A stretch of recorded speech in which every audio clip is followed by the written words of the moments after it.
there mga mommy, let's go for healthy pregnancy. Tamang pagkain ng dapat para malusog kayo ni baby. Remember mga nanay, breastfeeding malaking bagay. Ito'y ipagpatuloy kahit na over 2 years old. Tamang nutrisyon, don't forget, yan ang tamang solusyon. I like it, Lucky One. Oh, oh, oh, yan ang tamang paraan. Tamang nutrisyon, don't forget, yan ang tamang solusyon. I like it, Lucky One. Oh, oh, oh, yan ang tamang paraan. Lucky 1000.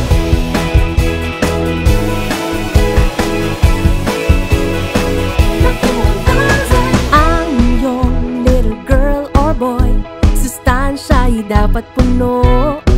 Susi sa tamang paglaki, go grow glow food na handa mo. First 1,000 days importante, healthy eating para kampante. Paghandaan nutrition ni baby, makinig sa sinasabi. Tamang nutrisyon, yan ang tamang solusyon. I like it, Lucky One. Oh, oh, oh, yan ang tamang paraan. Tamang nutrisyon, yan ang tamang solusyon. I like it, Lucky One. Oh, oh, oh, yan ang tamang paraan. Lucky One. Oh, oh, oh, yan ang tamang paraan.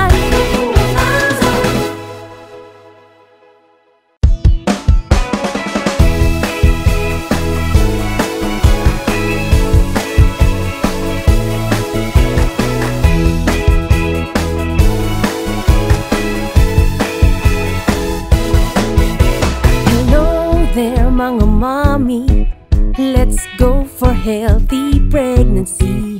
Tamang pagkain ng dapat para malusog kayo ni baby.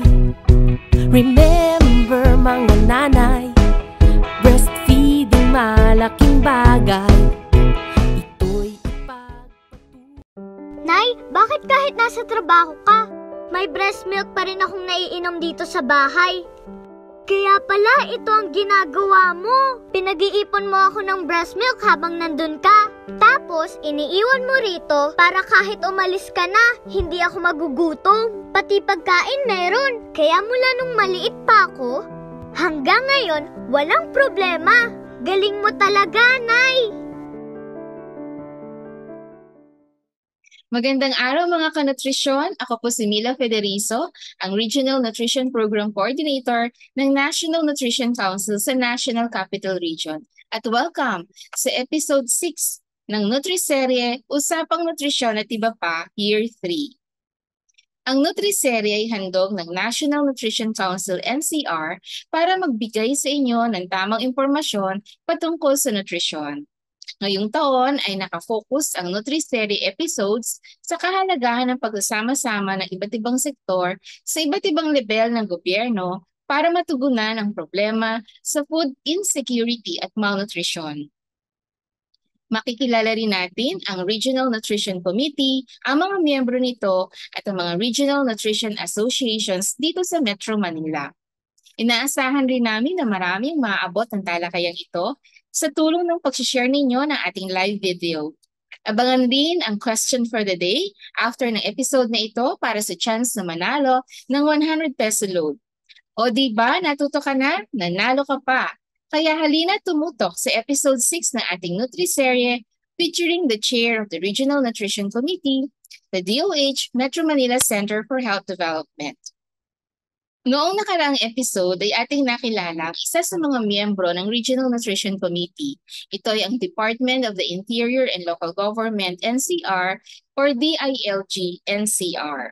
Ating nakakwentuhan si Ms. Charlotte Publico, ang Assistant Division Chief of the Local Government Monitoring and Evaluation Division of DILG-NCR.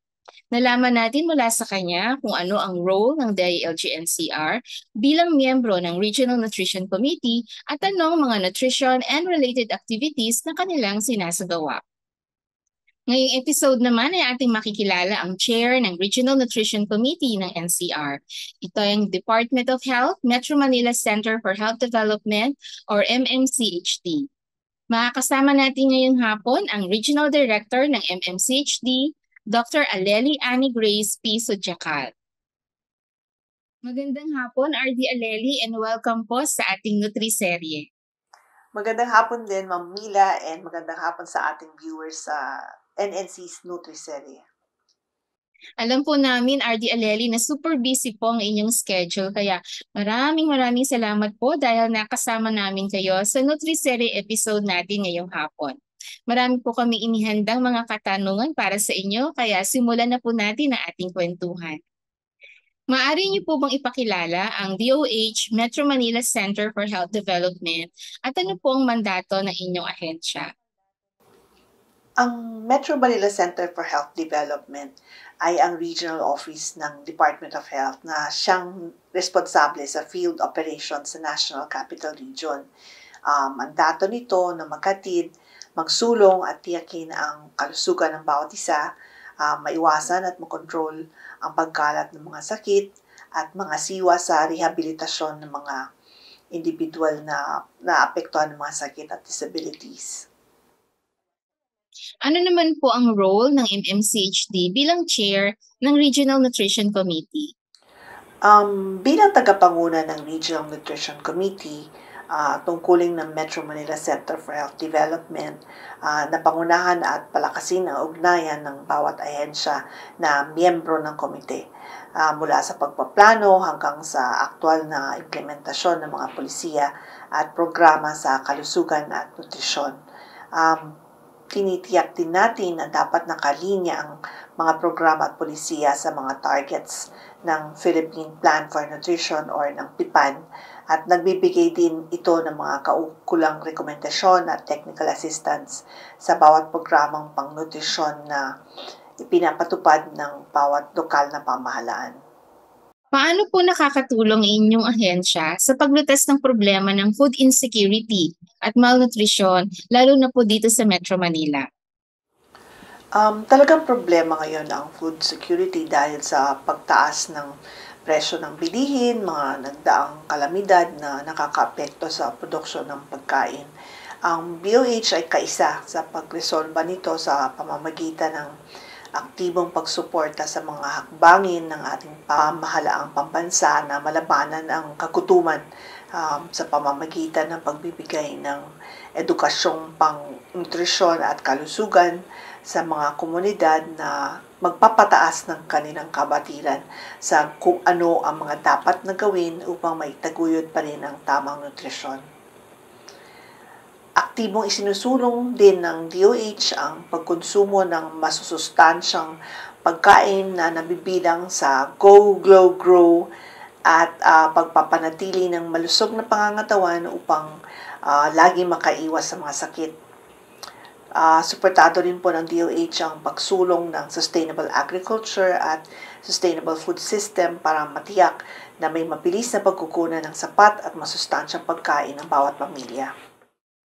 RD Aleli, ano naman po ang mga nutrition and related programs, projects and activities ng MMCHD at sino po ang mga participants o beneficiaries sa mga activities na ito? Maraming mga programang pang kalusugan na ipinapatupad ang Department of Health para matugunan ang malnutrition sa bansa gaya na lamang ng Infant and Young Child Feeding Program kung saan nakapokus tayo sa first 1,000 days ng buhay ng mga bagong silang na paslit.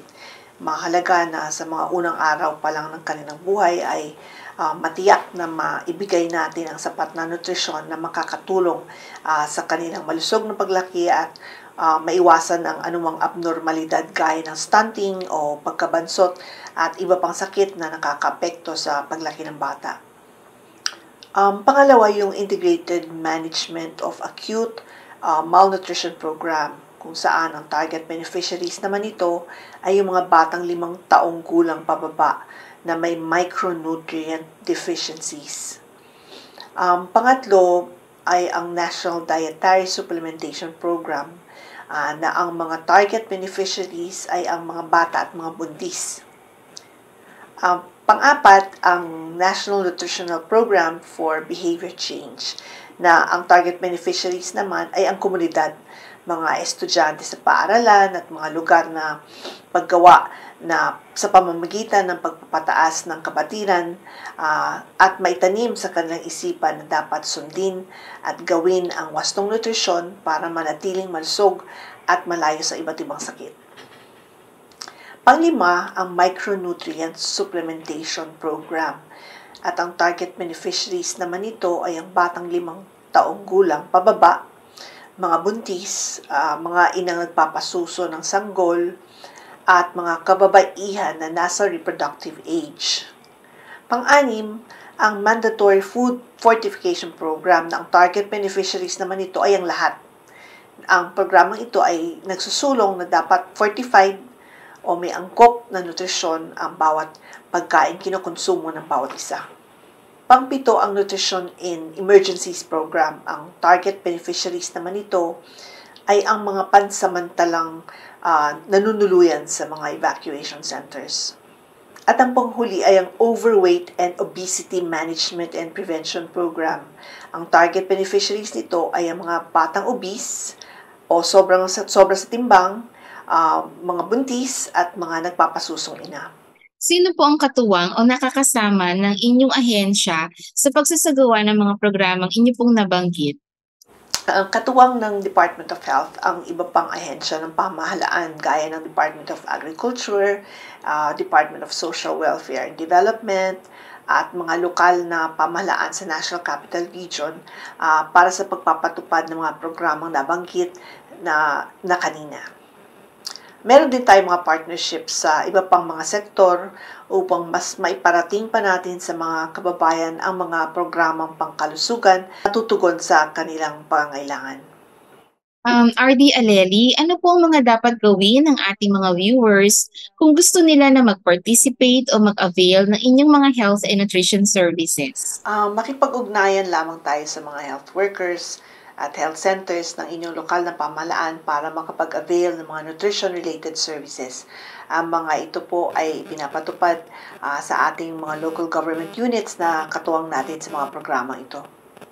Sa mga gusto naman makipagtulungan sa amin ay makipag-ugnayan lamang dito sa aming opisina sa Addition Hills, Mandaluyong City para po mailatag kaagad ang mga dapat na gawin para mabilis na maiabot ang mga programang pangnutrisyon para sa mamamayan. Ano po ang mga naging challenges ninyo sa pagsasagawa ng mga nasabing nutrition and nutrition-related programs at paano po niyo ito napagtagumpayan? Aminado po tayo na may mga kakulangan at mga hamon sa pagpapatupad ng mga nutrition-related services gaya ng limitadong pondo at resources, koordinasyon sa iba't ibang mga katuwang natin sa programa at ang pag-abot sa mga nabibilang na underserved populations dulot ng iba't ibang mga hadlang tulad ng kultural at iba pang pag-uugali ng mga nasa komunidad.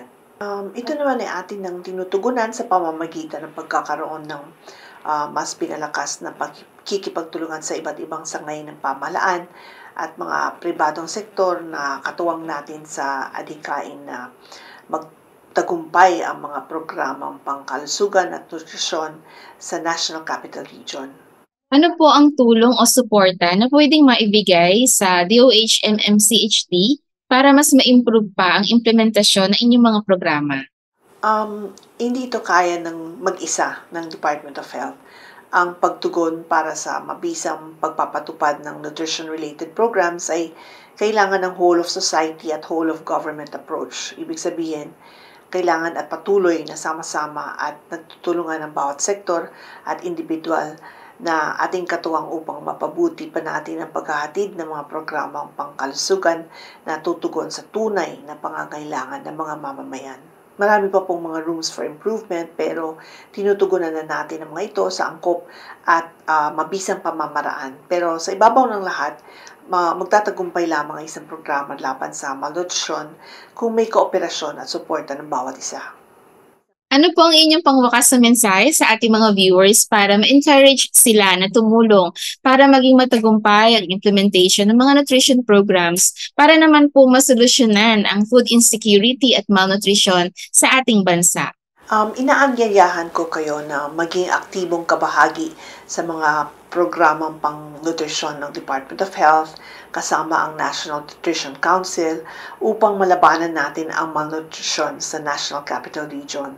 Patuloy din nating susuportahan at gagawin ang mga hakbang upang mapanatili ang malusog at napangangatawan at matugunan natin ang food insecurity sa pamamagitan ng pagkonsumo ng mga masustansyang pagkain, pag-iwas sa mga unhealthy foods, healthy, active lifestyle gaya ng pag-exercise at paglayo sa bisyo, pagsuporta sa ating mga lokal na magsasaka at pagtatanim ng mga gulay sa mga bakanteng lote o sa mga plastic na lalagyan upang maging self-sustainable at masuportahan ang ekonomiya ng bansa. Tiyak na ating makakamit ang seguridad sa pagkain at malusog na pangangatawan sa pamamagitan ng sama-samang pagkilos at pagtutulungan ng bawat mamamayan. Maraming salamat, RD Aleli, sa pagpapakilala po ng inyong ahensya. Sana ay maging matagumpay ang pag-implement ng inyong mga programs para ma-improve ang nutrition situation dito sa Metro Manila. Maraming salamat din, Ma'am Mila. Maraming salamat sa NNC at maraming salamat sa ating viewers sa NNC Nutriseria. Muli, maraming salamat po, RD Sujakal, at mag-iingat po kayo. Tay, hindi ka nawawalan ng ginagawa? Naglilinis ng bahay, naghahanda ng agahan, at kung ano-ano pa. Pag nagbe-breastfeed ako kay nanay, ginagawa mo lahat para tulungan kami. Nakikita ko nga si nanay na laging nakangiti at masaya. Idol kita, tatay! Very informative ang ating naging kwentuhan kasama ang Regional Director ng Metro Manila Center for Health Development na si Dr. Aleli Annie Grace Sujakal. Sana ay mas na-appreciate ninyo ang role ng MMCHD bilang chair ng Regional Nutrition Committee at sana ay suportahan natin ang mga projects and activities hindi lang ng MMCHD kundi ang lahat ng miyembro ng Regional Nutrition Committee na nagtutulong-tulong upang malabanan ang gutom at malnutrisyon dito sa Kalakhang, Maynila. Ating tandaan, ang solusyon sa malnutrisyon ay hindi kaya ng isang sektor lamang. Ang pagtutulungan ng government, non-governmental organizations, civil society organizations at iba pang stakeholders ay mahalaga para masiguro na nai-implement ang Philippine Plan of Action for Nutrition mula national hanggang local level. Gusto rin po naming magpasalamat sa lahat ng nag-participate sa mga Nutrition Month activities ng National Nutrition Council NCR noong nakaraang buwan ng July. Isang malaking pasasalamat sa lahat ng mga mayors, nutrition action officers, local government officials, members ng local nutrition committees, mga local nutrition program coordinators, barangay nutrition scholars, partner government agencies, non-government organizations, and other stakeholders. Maraming salamat po sa inyong lahat. Ating pong balikan ang mga naging activities ngayong 2023 Nutrition Month Celebration.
Muli maraming salamat at patuloy niyo po kaming samahan sa ating laban kontra food insecurity at malnutrition. Nag-enjoy ba kayo sa ating kwentuhan ngayong hapon? Sa susunod na episode ay ating makikilala ang Vice Chair ng Regional Nutrition Committee. Ito ay ang Commission on Population and Development ng National Capital Region.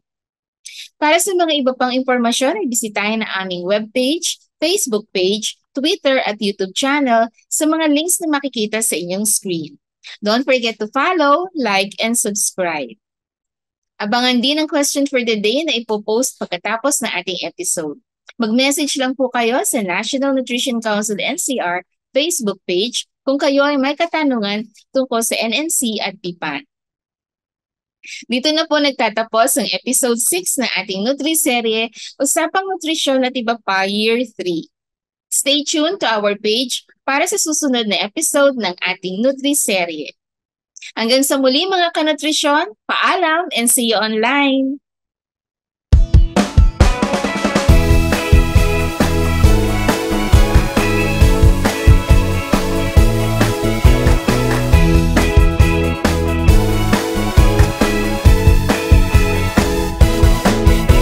Hello there mga mommy, let's go for healthy pregnancy. Tamang pagkain ng dapat para malusog kayo ni baby. Remember mga nanay, breastfeeding malaking bagay. Ito'y ipagpatuloy kahit na over 2 years old. Tamang nutrisyon, don't forget, yan ang tamang solusyon. I like it, Lucky One.